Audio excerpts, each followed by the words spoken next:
இந்த கூட்டம் இந்த கும்பல் என்பது இப்படியே இருந்தால் தான் இது சரியாக இருக்கும் அப்படிங்கிற ஒரு பார்வையில் வச்சிருக்காங்க.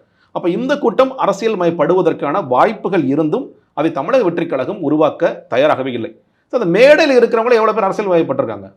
இன்னைக்கு வரைக்கும் அந்த பொதுச் செயலாளர் புஷி ஆனந்துக்கு என்ன அரசியல் தெரிகிறது? நான் ஒரு சிம்பிளான கேள்வி கேட்கிறேன். நாளைக்கு புஷி ஆனந்த் அவர்கள் தமிழக வெற்றி கழகம் தேர்தல் இறங்கும் போது இறங்குவாரா இறங்க மாட்டாரா? இல்லை, கண்டிப்பா இறங்குவார்.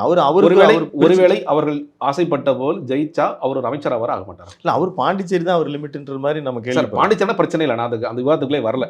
ஒருவேளை தமிழ்நாட்டில் அவர் சோழங்கநல்லூர் தொகுதியில் நிற்கிறார், ஜெயிச்சிட்டார், விஜய் ஆசைப்பட்ட மாதிரி அவர் நிறைய மெஜாரிட்டி சிங்கிள் மெஜாரிட்டியாக வந்துட்டாங்க, அவர் அமைச்சர் ஆவாரா ஆக மாட்டார்? அவருக்கே மனசுல ஆசை இருக்கு. அவர் என்ன சொல்றாருன்னா, நான் தான் உள்துறை அமைச்சர், விஜய்க்கு அவ்வளவு அறிவு கிடையாது, நான் உள்துறை அமைச்சர் சொல்லிட்டு இருக்காரு. அப்படி சொல்றாரு. நான் நினைக்கிறேன் அந்த உள்துறை அமைச்சருக்கு குறைந்தபட்ச அறிவு வேணுமா வேணாமா? நீங்க போலீஸ்ட்ட போய் பர்மிஷன் வாங்கும் போது நீங்க கான்ஸ்டபிள்கிட்ட கொடுக்கணுமா எஸ்பிட்ட கொடுக்கணுமானே உங்களுக்கு தெரியல. நான் உள்துறை அமைச்சராக போறேன் நீங்க சொல்லிட்டு இருக்கீங்க. அதுதான் நான் கேள்வி எழுப்புறேன்.